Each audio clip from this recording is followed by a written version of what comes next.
Merci à vous. Je vous demande d'accueillir Michel Emerick, secrétaire général de la mer.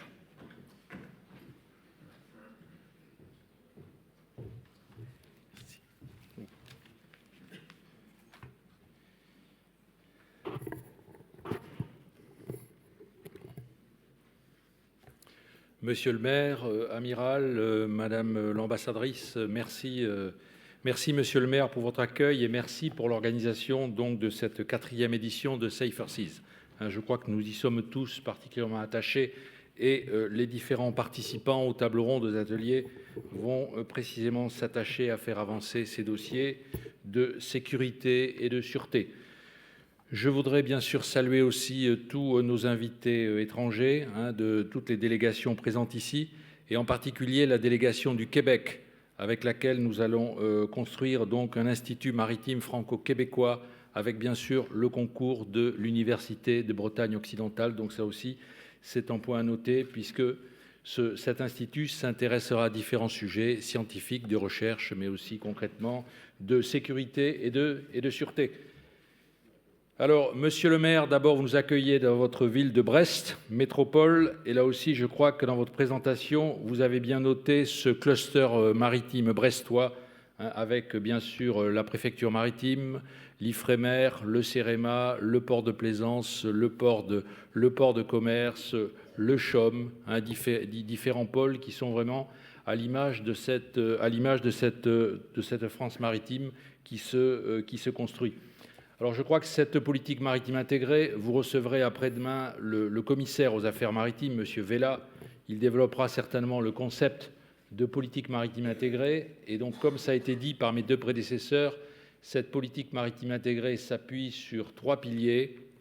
Le régalien, c'est-à-dire la sécurité et la sûreté en mer, sans lesquels rien ne peut se faire.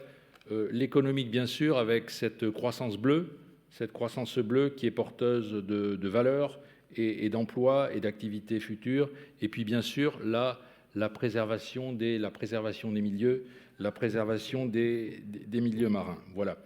Donc, pour ne pas redire ce qu'ont dit de façon parfaite mes prédécesseurs, je vais certainement revenir sur ce CIMER qui a eu lieu jeudi dernier à Boulogne. Alors un CIMER, d'abord, pour les non-initiés, c'est un comité interministériel de la mer. Voilà. En France, il y a des comités interministériels. Il y en avait un avant-hier sur la politique de la ville. Donc ces comités interministériels sont présidés par le Premier ministre. Le Premier ministre réunit autour de lui les principaux ministres concernés. Un certain nombre de dossiers ont été mis à l'ordre du jour. Et je dirais que l'intérêt d'un CIMER, c'est la préparation des dossiers. C'est-à-dire les dossiers arrivent mûrs sur la table du CIMER, c'est-à-dire ils ont déjà été débattus, ils ont déjà été construits en interministériel. Donc l'intérêt d'un CIMER, bien sûr, c'est de faire avancer un certain nombre de dossiers maritimes et ce CIMER a été particulièrement riche, comme je vais essayer de vous le démontrer.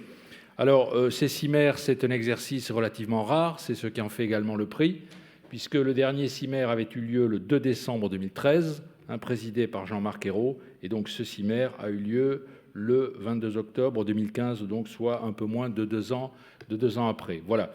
Et Boulogne-sur-Mer, bien sûr, a été choisi, là aussi, comme ville un petit peu symbole de cette politique maritime, avec bien sûr ses espoirs, ses difficultés, mais cette France maritime qui bouge. Voilà. Alors, premier sujet peut-être, là, pour être en ligne avec le thème Safer Seas, des mers plus sûres. Premier sujet, je dirais, les aspects régaliens, la sécurité et la sûreté. En fait, ça a été souligné avec le gigantisme, avec la maritimisation. Vous savez que plus de 90% des marchandises aujourd'hui du commerce international se fait par voie maritime. Ces voies maritimes ont permis aussi le développement des activités illicites. Activités illicites, trafic divers, trafic de drogue, trafic de marchandises, trafic de migrants, bien sûr, activités mafieuses, éventuellement activités terroristes. Donc face à ce développement d'activités, il faut développer des mesures de sûreté sur lesquelles je vais revenir. En matière de sécurité, bien sûr, Vous le savez, ici à Brest, la sécurité maritime a fait de gros progrès. Il y a eu les paquets Erika, il y a un certain nombre de directives qui ont amélioré la qualité des navires, qui ont amélioré la qualité des contrôles, qu'il s'agisse de l'état du pavillon ou de l'état du port. Donc tout ceci, c'est un mouvement vertueux. Mais comme l'a rappelé fort justement l'amiral, il ne faut jamais baisser la garde. La sécurité maritime n'est jamais un acquis, c'est un effort constant. Là aussi, je reprends le titre Safer Seas, c'est-à-dire c'est un mouvement, il faut toujours aller vers des mers plus sûres, surtout que les défis augmentent, on l'a vu, avec le gigantisme des porte-containers et ces véritables villes flottantes que sont devenues les paquebots de grande capacité avec 6, 7, 8 000 passagers et 1 000 à 2 000 membres d'équipage. Voilà. Donc voilà un petit peu pour le décor. Alors sur ces différents sujets, le CIMer a pris un certain nombre de décisions. Alors en ce qui concerne la sûreté d'abord, puisque là il y a tout un édifice, un corpus des processus à mettre en place. Le Premier ministre avait décidé l'an dernier, lors des assises de la mer à Nantes, il nous avait passé la commande, il avait souhaité que la France prépare une stratégie de sûreté de ses espaces maritimes. Je rappelle que l'Union européenne a adopté une stratégie de sûreté des espaces maritimes de l'Union européenne, et donc à l'instar de cette stratégie, d'autres pays l'ont fait d'ailleurs, le Royaume-Uni notamment. Le Premier ministre avait souhaité que nous construisions une telle stratégie. Donc cette stratégie, c'est un document, c'est une analyse de l'état des lieux, le constat, les différents défis auxquels il faut faire face, les priorités pour notre pays, et puis bien sûr un plan d'action qui va ensuite se décliner très concrètement et qui sera mis à jour. Voilà. Donc ça c'est le cadre général, mais c'est la preuve que la France se met en ordre pour agir face à ces défis de sûreté. Alors, si l'on rentre un petit peu plus dans le détail, quelques mesures particulières. Donc, un des points qui a été rappelé ce matin, c'est la cybersécurité.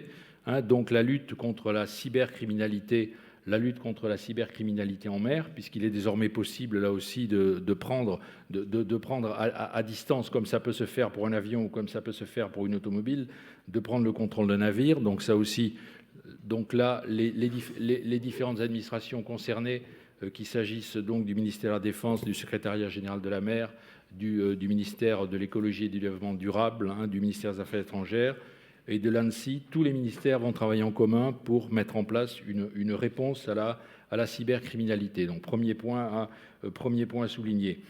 Deuxième point, la sûreté portuaire.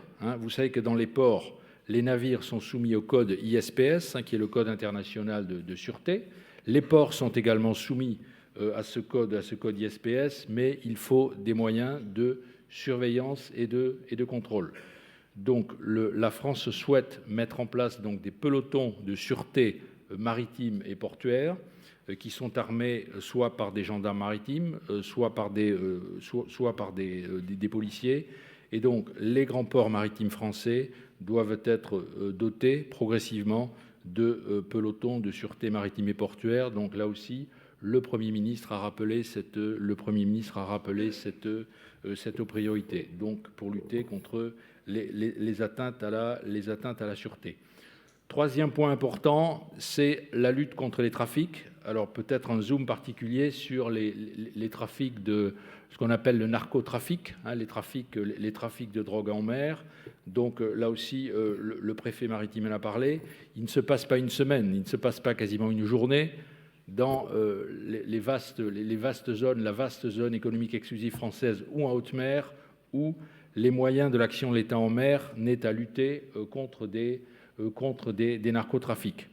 Alors là aussi, pour améliorer, souvent nos forces sont projetées à des grandes distances donc de leur base. Donc là aussi, pour améliorer l'efficacité et l'efficience, c'est-à-dire le rapport coût-efficacité de ces opérations, il a été décidé de mettre en place ce qu'on appelle la dissociation, c'est-à-dire l'on va essayer de dissocier le traitement du navire intercepté, le traitement des personnes interpellées et le traitement des produits saisis. Donc tout ceci veut dire que l'on va pouvoir, disons, supprimer, on va pouvoir laisser le navire dans un port d'un pays avec lequel on aura passé un accord. On va pouvoir ramener à terre les personnes interpellées faisant l'objet de mesures privatives de liberté dans le port d'un État avec lequel on aura passé un accord avant, le cas échéant, de les ramener en France, et l'on pourra procéder à la destruction des produits stupéfiants. Donc voilà également un point important en matière d'efficience, donc de lutte contre les narcotrafics. Voilà. Si j'insiste là-dessus, c'est que la France a d'énormes atouts maritimes, ça a été dit, mais elle a également d'énormes responsabilités. La France doit veiller donc sur plus de 11 millions de kilomètres carrés de zones économiques exclusives, avec des moyens qui s'adaptent, avec certains moyens anciens qui sont devenus obsolètes, et donc un gros effort d'équipement, de renouvellement des moyens. Donc là aussi, le CIMER a pris acte de cet effort.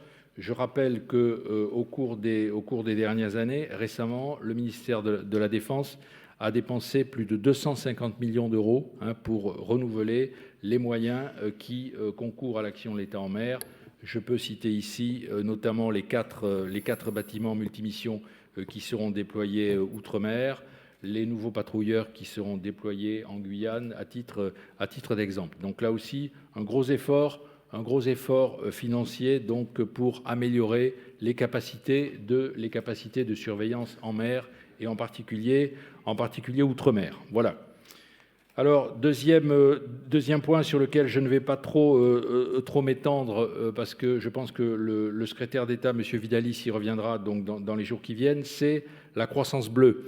Mais je voudrais insister sur l'aspect compatibilité entre cette croissance bleue et précisément la sécurité et la sûreté en mer. Prenons deux exemples. Le premier, bien sûr, le premier qui vient à l'esprit, ce sont les parcs éoliens. Il y a un certain nombre de projets de parcs éoliens donc le long des côtes françaises, y compris le long des côtes bretonnes. Et donc là aussi, il faut veiller dans les discussions avec les concessionnaires, les futurs exploitants, à édicter un certain nombre de règles de nature à garantir la sécurité de la navigation. Puisque le parc éolien, évidemment, le parc éolien affecte, disons, la zone dans laquelle il est construit et donc crée un danger potentiel pour la navigation. Donc ça, c'est un sujet, bien sûr, qu'il faut traiter.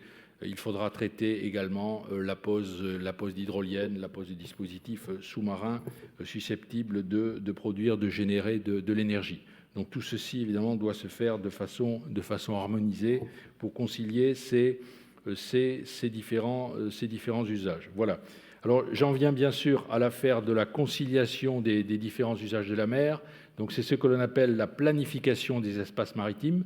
Donc là aussi, le CIMER s'est prononcé.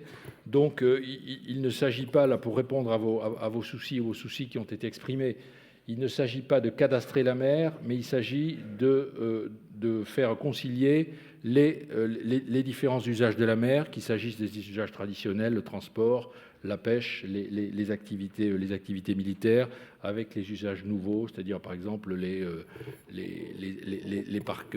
parcs éoliens ou bien le développement de fermes hydroliennes. Voilà. Donc l'Union européenne a adopté une directive qui porte sur la planification des espaces maritimes. En droit, bien sûr, la France doit transposer cette directive. Et donc, pour transposer cette directive, il a été décidé d'abord de travailler la méthode, de travailler sur la méthodologie. Donc, le Premier ministre a confié un mandat au préfet de la région Haute-Normandie et au préfet maritime de Cherbourg pour travailler donc sur un guide méthodologique. Ce guide méthodologique, enfin le projet est prêt, il a été présenté en CIMER. Donc ce guide méthodologique va faire l'objet d'une concertation par le biais des CMF, donc les conseils maritimes de façade. Et une fois que ce guide méthodologique sera prêt, totalement adopté, il servira de guide pour les différentes façades maritimes, qu'il s'agit bien sûr de la mer du Nord, de l'Atlantique ou de la Méditerranée, puisque là aussi, il faut avancer sur ce point. Alors, autre sujet qui vous concerne très directement en Bretagne, c'est la gestion des aires marines protégées. Donc là aussi, la France a pris un certain nombre d'engagements. La ministre Ségolène Royal a rappelé que l'objectif de la France, c'était d'avoir environ 20% du domaine sous responsabilité, sous souveraineté, qui ferait l'objet de mesures de protection. Donc bien sûr, ces aires marines protégées, il faut les surveiller, il faut réguler les activités qui s'y déroulent. Et donc là aussi, il faut une méthode, il faut des moyens. Donc là aussi, le CIMER a décidé donc de mettre en place un groupe de travail qui va travailler précisément sur cette méthode, sur la définition des besoins de surveillance, de contrôle des aires marines protégées et sur les moyens permettant d'y répondre. Voilà. Alors, j'ai gardé le meilleur pour la fin, là, 2 sujets très concrets en matière de sécurité. Précisément pour faire face, donc, je pense à la photo du porte-container, pour faire face aux sinistres maritimes de grande ampleur. On a parlé du Norman Atlantic, on a parlé du Flaminia, il peut y avoir un incendie sur un énorme porte-container. La France a décidé d'accroître ses moyens et notamment de faire travailler ensemble les services de la sécurité civile, qu'il s'agisse des SDIS départementaux ou des services centraux, et d'avoir recours à l'expertise, aux compétences du bataillon des marins-pompiers de Marseille. Voilà.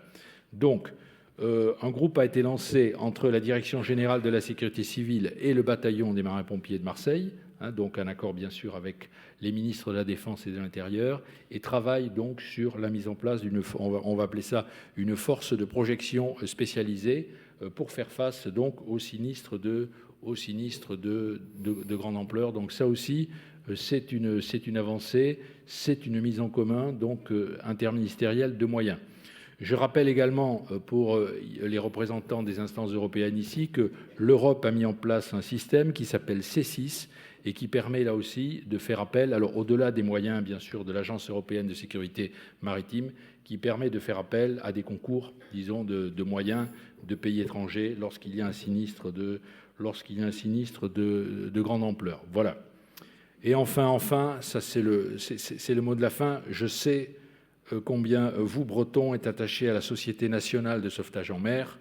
Et là aussi, le Premier ministre donc a décidé de pérenniser les moyens, les capacités d'investissement de la SNSM. Donc là aussi, en allouant pour 2016 donc une somme supplémentaire d'1 million d'euros sur des ressources fiscales. Et là aussi, les différents services de l'administration compétents se sont mis au travail pour trouver, disons, des ressources pérennes pour faire face donc aux besoins d'investissement de la Société nationale de sauvetage en mer. Voilà. Donc pour conclure, pour ne pas être trop long, ne jamais dissocier sécurité, sûreté, c'est-à-dire les aspects régaliens de la croissance bleue et de la protection de l'environnement. Je crois que la Bretagne est le meilleur exemple de la nécessité de la conciliation de ces différentes politiques, et ne jamais baisser la garde en matière de sécurité ou de sûreté. Mais je crois que votre présence ici, donc, pour cette 4e édition, l'assiduité et l'attention que vous allez porter à tous ces travaux, donc, est la meilleure preuve que vous êtes sur cette voie. Voilà, merci beaucoup pour votre attention. Merci.